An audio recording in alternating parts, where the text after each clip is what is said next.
अस्सलाम वालेकुम स्टूडेंट्स, उम्मीद है कि आप सब खैरियत से होंगे। FSC part 1 bio, chapter number 1 introduction, topic 2 levels of biological organisation. तो इसका हम जो है 2.3 टॉपिक पढ़ रहे थे, टिश्यूज़ लेवल। तो स्टूडेंट्स, जैसा कि आप जानते हैं, हमने प्रीवियस लेक्चर में डिस्कस किया था कि ऑर्गेनेलीज जो हैं उनकी फॉर्मेशन कैसे होती है। तो आप लोगों को पता है कि हमारे पास जब हमने लेवल्स को देखा था तो सबसे पहले हमारे पास एटॉमिक लेवल था। एटॉमिक लेवल के बाद हमारे पास मॉलिक्यूलर लेवल था। इसके बाद हमने फर्दर मॉलिक्यूलर लेवल के बारे में यानी मॉलिक्यूल की दो टाइप्स को डिस्कस किया था, जिसमें हमारे पास माइक्रो मॉलिक्यूल्स और मैक्रो मॉलिक्यूल्स थे। तो माइक्रो मॉलिक्यूल्स के बारे में हमने पढ़ा था कि जिनका लोअर मॉलिक्यूलर वेट होता है। मैक्रो मॉलिक्यूल्स ऐसे मॉलिक्यूल्स जिनका हायर मॉलिक्यूलर वेट होता है। तो फिर हमने कहा था कि माइक्रो मॉलिक्यूल्स और मैक्रो मॉलिक्यूल्स जब कंबाइन करते हैं तो ऑर्गेनेलिज की फॉर्मेशन होती है। तो ऑर्गेनेलिज जब अरेंज होती हैं तो सेल बनता है। फिर हमने सेल के बारे में डिस्कस किया था कि cell is the basic structural and functional unit of life, यानी सेल के अंदर जो है वो डिवीजन ऑफ लेबर मौजूद होती है। इसका एक स्पेसिफिक स्ट्रक्चर होता है और फिर ये अपना एक स्पेसिफिक फंक्शन जो है वो परफॉर्म करता है। और आप लोगों को पता है कि हमारी बॉडी के अंदर डिफरेंट टाइप्स ऑफ सेल्स जो हैं वो मौजूद होते हैं। फिर हमने सेल्स की टाइप्स को देखा था, प्रोकैरियोटिक सेल्स और यूकैरियोटिक सेल्स। तो स्टूडेंट्स, आज हम देखेंगे कि सेल्स से टिश्यूज़ की फॉर्मेशन किस तरह से होती है। तो सेल्स के साथ जब सेम टाइप ऑफ सेल्स जो हैं वो अरेंज होंगे, कंबाइन होंगे, ग्रुप्स की शक्ल में होंगे तो टिश्यूज़ की फॉर्मेशन होगी, यानी similar types of cells forms tissues. इसको हम कह सकते हैं कि loose sheets or bundles of sales.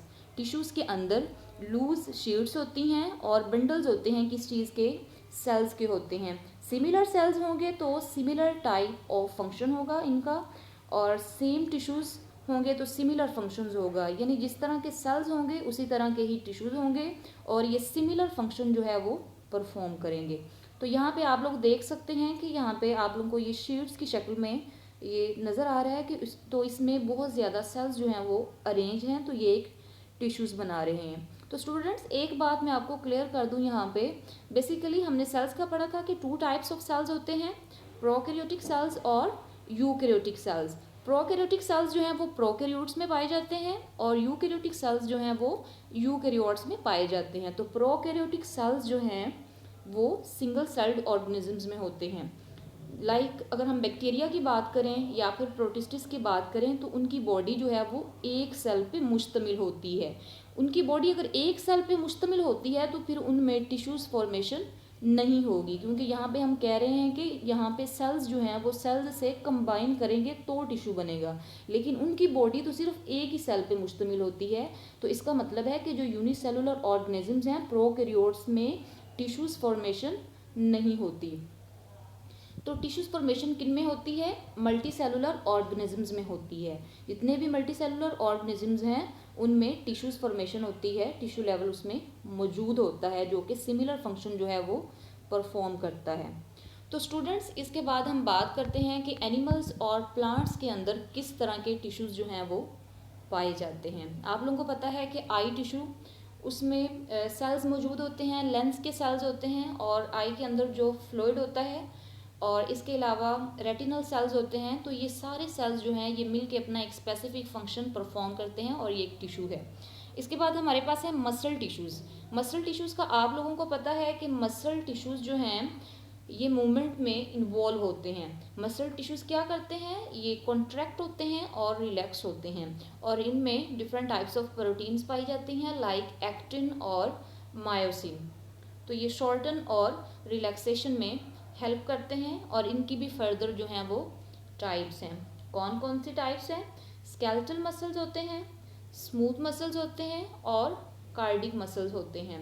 Skeletal muscles जो हैं वो मूवमेंट में इन्वॉल्व होते हैं। इसके अलावा जो कार्डिक मसल्स होते हैं वो हार्ट में पाए जाते हैं और उनका भी सेम फंक्शन होता है। और फिर इसके बाद स्मूथ मसल्स होते हैं और इन सब का फंक्शन जो है वो मूवमेंट करवाना है। इसके बाद स्टूडेंट्स हम देखेंगे कि ग्लैंडुलर टिश्यूज़, जैसा कि नाम से जाहिर है ग्लैंड्स के टिश्यूज़, यानी ऐसे टिश्यूज़ जो ग्लैंड्स पे मुश्तमिल होते हैं। तो इनका जो फंक्शन है वो सिक्रीशंस करना है। सिक्रीशंस किस चीज़ की? हॉर्मोन्स की। अगर हम पेंक्रियास की बात करें तो पेंक्रियास के अंदर हॉर्मोन्स की सिक्रीशन होती है। डिफरेंट टाइप्स ऑफ हॉर्मोन्स जो हैं वो यहाँ से सीक्रेट होते हैं। इसके बाद हम बात करते हैं एपिथेलियल टिश्यूज़ की।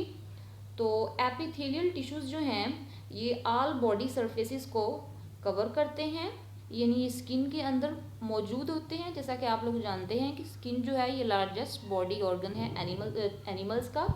और इसके अलावा इसका जो फंक्शन है एपिथेलियल टिश्यूज़ का, प्रोटेक्शन में है, सिक्रीशन में है, यानी ये बॉडी को प्रोटेक्ट करता है different types of micro organisms से या फिर दूसरे जो हार्मफुल केमिकल्स हैं उनसे। और इसके अलावा ये सिक्रीशन में इन्वॉल्व होता है, इसमें भी ग्लैंड्स जो हैं वो मौजूद होते हैं और इसका फंक्शन जो है वो एब्जॉर्प्शन में भी है।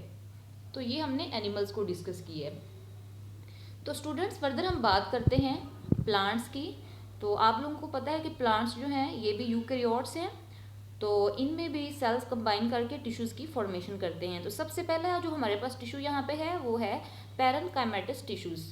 पैरेन्काइमेटस टिश्यूज़ जो हैं बेसिकली ये ग्राउंड टिश्यूज़ होते हैं और इनका जो फंक्शन है ये फूड स्टोरेज में हेल्प करते हैं और इसके अलावा फोटोसिंथेसिस भी कैरी आउट करते हैं, यानी इनके सेल्स के अंदर क्लोरोप्लास्ट जो है वो मौजूद होता है और ये लिविंग सेल्स पे मुश्तमिल होते हैं और इनका फंक्शंस भी सपोर्ट करना होता है। तो स्टूडेंट्स सेकंड नंबर पे हमारे पास हैं सक्लेरेन्काइमा टिश्यूज़।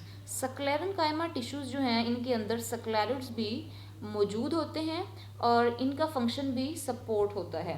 लेकिन सक्लेरेन्काइमा के बारे में ये कहा जाता है कि इनमें लिग्निन के डेपोजिशन होने की वजह से, लिग्निन जो कि एक वैक्सी हार्ड मटेरियल है, इसकी डेपोजिशन होने की वजह से इसके जो सेल्स हैं उनकी डेथ हो जाती है, क्योंकि उनमें वाटर और मिनरल्स की जो ट्रांसपोर्ट है वो नहीं हो रही होती, फोटोसिंथेसिस भी नहीं होती। इसी वजह से ये डेड वुडी सेल्स पे मुश्तमिल होते हैं और इनका फंक्शन भी सपोर्ट करना होता है। इसमें ज़्यादातर डेड सेल्स मौजूद होते हैं और इनका जो पोर्शन है वो वुडी होता है ड्यू टू लिग्निन की वजह से।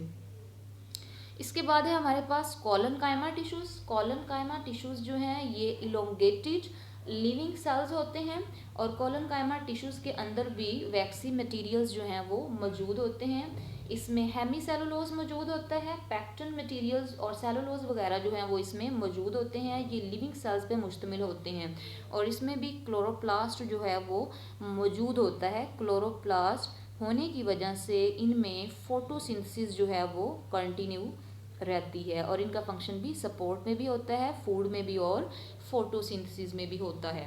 तो स्टूडेंट्स सेकंड लास्ट पे हम देखते हैं कि वास्कुलर टिश्यूज़। आप लोगों को पता है कि वास्कुलर टिश्यूज़ ये उन प्लांट्स में पाए जाते हैं जिनको हम वास्कुलर प्लांट्स कहते हैं।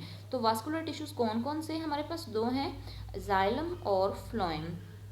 ये हम दूसरी क्लासेस से पढ़ते आ रहे हैं कि जाइलम जो है बेसिकली ये सेल्स पे मुश्तमिल होता है और इसका काम है वाटर की ट्रांसपोर्ट करना to the all parts of plants. ठीक है, यानी प्लांट्स के जो एरियल पार्ट्स हैं उनकी तरफ ये वाटर की ट्रांसपोर्ट करता है। एक लॉन्ग ट्यूब्स ऑफ सेल्स होती हैं जिनके ज़रिए वाटर जो है वो मूव करता है to the upper part of cell, ताकि पौधे के हर हिस्से तक जो पानी है वो पहुंच सके। इसके बाद हमारे पास फ्लोएम है। इनका फंक्शन तो सेम है लेकिन ये वाटर की ट्रांसपोर्ट करता है जाइलम, जबकि फ्लोएम जो है ये फूड की ट्रांसपोर्ट करता है, मिनरल्स की ट्रांसपोर्ट करता है to the aerial parts of plants और इनमें कंपेनियन सेल्स भी मौजूद होते हैं और इसके अलावा पैरेन्काइमा सेल्स जो हैं वो भी मौजूद होते हैं जो कि फोटोसिंथेटिक होते हैं। तो ये ट्रांसपोर्ट में इन्वॉल्व होते हैं। तो स्टूडेंट्स इसके बाद हमारे पास यहाँ पे मौजूद हैं मेरिस्टेमेटिक टिश्यूज़। मेरिस्टेमेटिक टिश्यूज़ जो हैं ये ऐसे टिश्यूज़ हैं जो कि ग्रोथ में इन्वॉल्व होते हैं और ये मेरिस्टेमेटिक सेल्स पे मुश्तमिल होते हैं।